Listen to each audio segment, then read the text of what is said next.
जय हिंद फ्रेंड, आपका स्वागत है आपके अपने यूट्यूब चैनल IAS माइंड पे। इस चैनल के माध्यम से हम UPSC, state PCS, SSC, RO, ARO और इसी तरीके के अनेकों वन डे एग्जामिनेशन की तैयारी करवाते हैं। पार्लियामेंट का जो पहला पार्ट है वो हमारे चैनल पे ऑलरेडी उसका वीडियो पड़ा हुआ है। ये पार्लियामेंट चैप्टर के का पार्ट 2 है। हम 3 या 4 पार्ट में पार्लियामेंट के पूरे इंपॉर्टेंट टॉपिक को लेके आने वाले हैं, जिसको पढ़ने के बाद आपको कहीं और पढ़ने के लिए जाने की ज़रूरत नहीं पड़ेगी, कम से कम पार्लियामेंट के चैप्टर को। और दूसरी अश्योरिटी ये हमारी तरफ से आपको मिल रहा है कि पार्लियामेंट के चैप्टर से अगर कोई भी क्वेश्चन आए, किसी भी तरीके का क्वेश्चन आए, तो ये 4 वीडियो देखने के बाद वो आपसे चैप्टर छूटने वाला नहीं है। तो चलिए पार्ट 1 के बाद पार्ट 2 हम स्टार्ट करते हैं, जिसमें कि पहला टॉपिक हमारा ये है कि अपर हाउस ऑफ द पार्लियामेंट का जो अपर हाउस है उसको क्या कहते हैं। पार्लियामेंट का जो अपर हाउस है उसको क्या कहते हैं? तो पार्लियामेंट के अपर हाउस को कहा जाता है राज्य सभा। क्या कहा जाता है? राज्य सभा। ओके। और जो ये राज्यसभा है, ये it is also known as the council of state.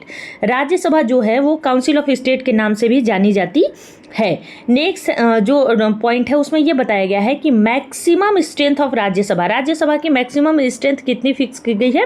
तो दोस्तों ये 250 फिक्स की गई है। कितनी फिक्स की गई है? 250।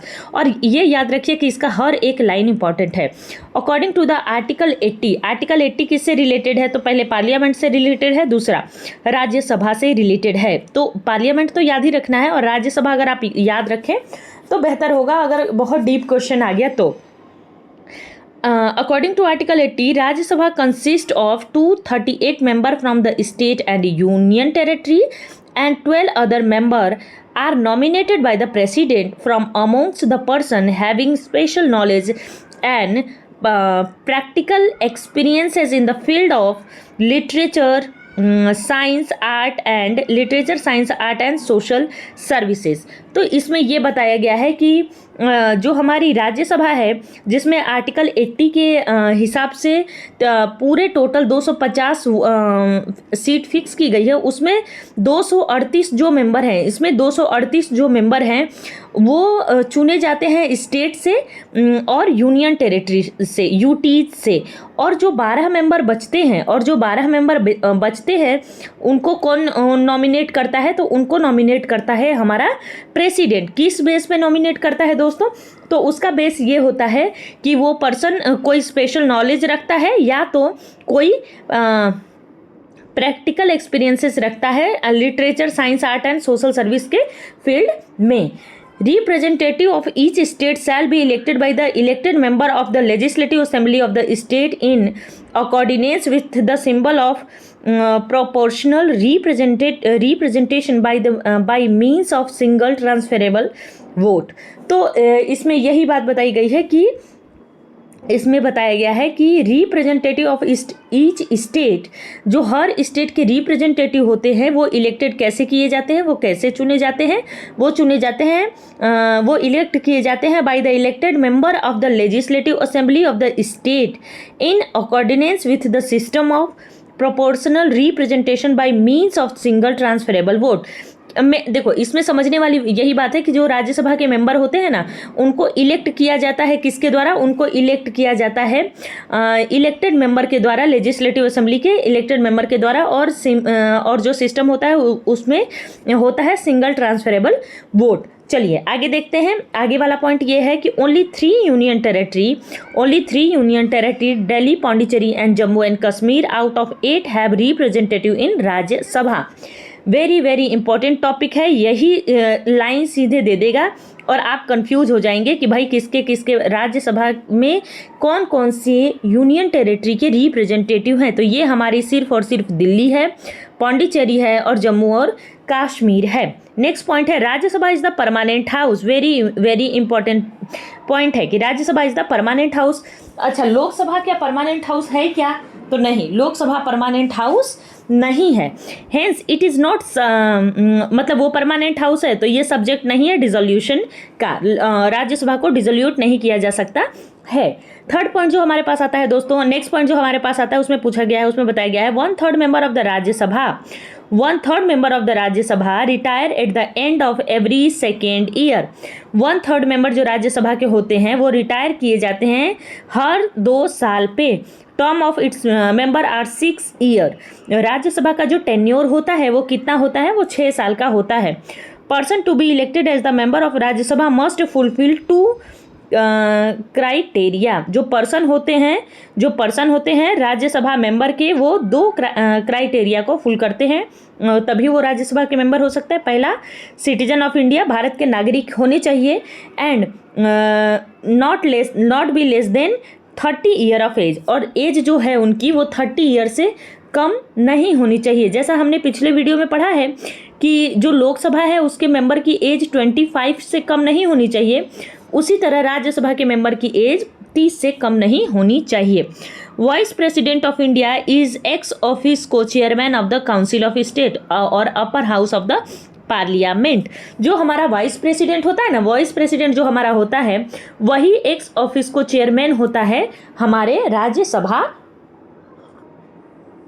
का। नेक्स्ट पॉइंट जो हमारे पास है उसमें पूछा गया, when vice president act as the president he shall not be entitled to get salary and allowance of the chairman of Rajya Sabha. कि जब जो वाइस प्रेसिडेंट होता है, अगर वो जब प्रेसिडेंट का रोल निभाने लगे, जब प्रेसिडेंट की तरह अपना काम करने लगे, तो वो फिर राज्यसभा के चेयरमैन की अलाउंस और सैलरी वो नहीं मिलेगी, उसको वो नहीं पाएगा। For this period he received salary and allowance of the salary and allowance of the president. जिस पीरियड में हमारा वॉइस जो प्रेसिडेंट है वो प्रेसिडेंट का रोल निभाएगा, उस टाइम पे उसको सैलरी और अलाउंस किसका मिलेगा, प्रेसिडेंट साहब का ही मिलेगा। Rajya Sabha elected deputy chairman from amongst its member. Rajya Sabha एक डिप्टी चेयरमैन को भी इलेक्ट करती है उनके मेंबर में से। Deputy chairman give his resignation in written to the chairman. As Lok Sabha में होता है वैसा ही सेम राज्यसभा में होता है। Rajya Sabha has power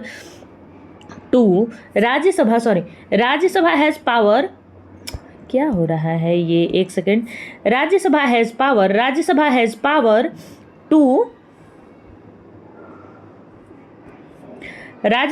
power to remove deputy chairman from his post by the resolution passed by the majority of member of Rajya Sabha.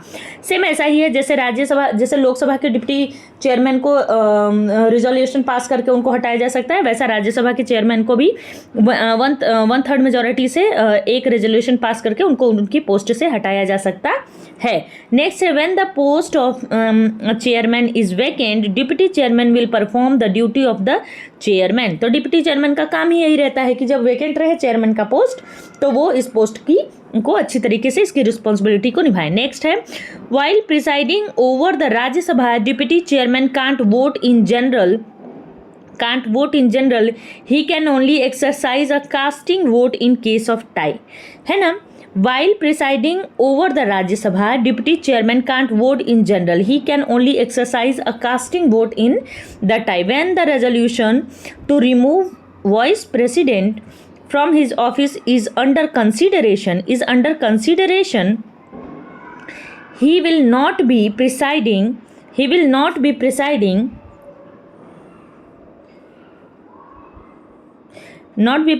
as the chairman, not be presiding as the chairman, and when resolution is removed, resolution of removal of deputy chairman is under consideration, he will not be presiding as the deputy chairman. जैसे deputy chairman के removal की बात चल रही हो ना राज्यसभा में, तो जो अपने चेयरमैन साहब, जो डिप्टी चेयरमैन साहब होते हैं, वो उस चेयर को, वो डिप्टी चेयरमैन के की जो पोस्ट होती है उसको प्रिसाइड नहीं कर सकते हैं। क्या नहीं कर सकते हैं? उसको प्रिसाइड नहीं कर सकते हैं। चलिए आगे का पॉइंट जो हम देखते हैं, आगे के पॉइंट में क्या लिखा हुआ है उसको हम ध्यान से थोड़ा देखते हैं।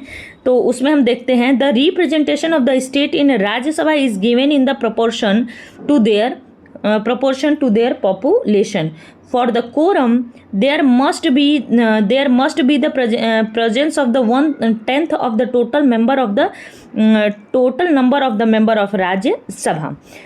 For the quorum, there must be present in 1/10. ये जो 1/10 का कॉन्सेप्ट है ना, इसको आप लोग कोरम के लिए, राज्यसभा या लोकसभा किसी के भी कोरम के लिए 1/10 मेंबर का होना बहुत ज़्यादा जरूरी है. Representation of people act 1951 made a provision that any person can contest from anywhere for Rajya Sabha even if he is a resident of any other state. तो जो हमारा रिप्रेजेंटेशन ऑफ पीपुल एक्ट 1951 का है, उसमें ये बताया गया है, उसमें ये प्रोविज़न किया गया है कि कोई भी पर्सन है वो कंटेस्ट कर सकता है, वो भाग ले सकता है कहीं से भी, from anywhere for the Rajya Sabha even if he is a resident of any other state. मतलब दूसरे स्टेट का भी है तो दूसरे स्टेट की राज्यसभा के लिए भी वो अपना कंटेस्ट कर सकता है, भाग ले सकता है. 4th schedule of Indian constitution enumerated the allowance of allocation of Rajya Sabha seat.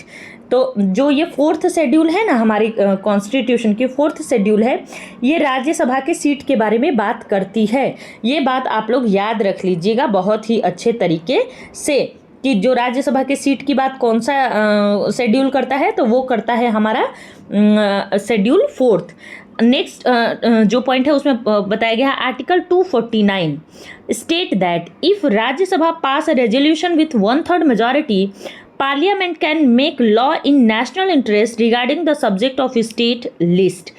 Article 249 में ये बताया गया है कि अगर राज्यसभा कोई रेजोल्यूशन 1/3 मेजॉरिटी से पास करती है तो पार्लियामेंट उस पर लॉ बना सकती है नेशनल इंटरेस्ट के किसी भी सब्जेक्ट लिस्ट के टॉपिक पे. जैसे कुछ लिस्ट होते हैं जो स्टेट के लिस्ट होते हैं और कुछ आपके यूनियन टेरिटरी के लिस्ट होते हैं. लेकिन अगर आर्टिकल 249 के अंडर राज्यसभा ये रेजोल्यूशन 1/3 मेजॉरिटी से पास कर दे कि नहीं भाई इस स्टेट लिस्ट पे पार्लियामेंट नियम बनाए और उसको स्टेट मानेगा, तो उसी आर्टिकल 249 ही ये अथॉरिटी देता है कि पार्लियामेंट स्टेट लिस्ट पे भी लॉ बना सकती है अगर वो नेशनल इंटरेस्ट का रहता है. लेकिन उसके लिए राज्यसभा को पहले वो रेजोल्यूशन पास करना पड़ता है. If he is valid, it is valid for the period of 1 year, but it can be extended by passing the resolution. समझ आई बात. इसमें ये बताया गया है कि ये जो रेजोल्यूशन ये जो बनेगा लॉ ना, वो 1 साल के लिए तो वैलिड रहेगा, लेकिन it can be extended by passing a resolution pass करके इसको और एक्सटेंड किया जा सकता है. दूसरा जो इंपॉर्टेंट पॉइंट है उसमें आर्टिकल 250 की बात की गई है. आर्टिकल 250 में क्या पूछा गया है, उसमें ये पूछा गया है article 250 empower the parliament to legislate with the respect of any matter in any state list if the proclamation of emergency is in the operation but 6 months after the emergency ceases to operate, it automatically get expired. Article 250 parliament को ये empowerment देता है, ये power देता है कि वो किसी भी स्टेट लिस्ट के सब्जेक्ट पे कोई भी रूल बना सकती है अगर इमरजेंसी का ऑपरेशन चल रहा है, अगर इमरजेंसी प्रोक्लेम हुई है तो. बट 6 मंथ जब इमरजेंसी के बीत के 6 मंथ हो जाएंगे तो ये जो रेजोल्यूशन, ये जो नियम वो पार्लियामेंट पास की रहेगी वो ऑटोमेटिकली एक्सपायर हो जाएगा. Next important article 252 article 252 empower the parliament to legislate for 2 or more state by consent or adoption of such legislation by any other state. तो आर्टिकल 252 जो है वो पार्लियामेंट को एम्पावर करता है क्या करने के लिए कि वो लेजिस्लेट कर सकती है 2 और मोर स्टेट के बाय कंसेंट, उसके कंसेंट से, और ऐसा लेजिस्लेशन पास कर सकती है किसी और state by any other state. According to article 253 Parliament has power to make any law for the whole or part of territory of India for implementing international agreement or convention with any other country or any decision made at any international conference. तो जो हमारा article 253 है ना, वो parliament को ये power देता है कि वो कोई भी लॉ बना सकती है पूरे भारत पे या भारत के किसी भी छोटे से पार्ट के लिए, किस चीज़ के लिए कि इंटरनेशनल एग्रीमेंट और कन्वेंशंस को इम्प्लीमेंट करने के लिए। तो बेसिकली राज्यसभा के पास तो जो पावर है वो पावर है ही है, लेकिन जो पार्लियामेंट के पास भी आर्टिकल 249, आर्टिकल 250, आर्टिकल 252 और आर्टिकल 253 के अंतर में अपने पार्लियामेंट के पास भी इतनी सारी पावर है ना कि वो स्टेट लिस्ट पे भी रूल बना सकती है अगर उसको राज्यसभा अग्री करती है तो चलिए, हमारा जो पार्ट 3 है कॉन्स्टिट्यूशन का वो तो ख़त्म हो गया, पार्ट 2 है जो पार्लियामेंट का वो तो ख़त्म हो गया। अभी हम पार्ट 3 पे चलेंगे और पार्ट 3 में भी जो इम्पोर्टेंट टॉपिक है उसको हम बहुत ही अच्छे तरीके से देखने की कोशिश करेंगे। अगर आप लोग यहाँ तक हमारे साथ वीडियो में बने हुए हैं, इट मीन्स कि you are very serious for your examination and for your career, and हम यही प्रेयर करते हैं कि आप लोगों का सिलेक्शन जल्दी से हो जाए और आप लोग अपने लक्ष्य की प्राप्ति कर पाए। और इसी तरह अगर आप लोगों को हमारा वीडियो अच्छा लगता है तो इसको लाइक करिए, कमेंट करिए, सब्सक्राइब करिए, हमारे साथ बनिए, अपना सपोर्ट हमें दिखाइए। और अगर आप लोगों को वीडियोस में कोई इम्प्रूवमेंट चाहिए तो उसके लिए भी आप हमें कमेंट करके कमेंट बॉक्स में बता सकते हैं। इसी तरह हमारे साथ बने रहिए। आप लोगों का बहुत बहुत धन्यवाद।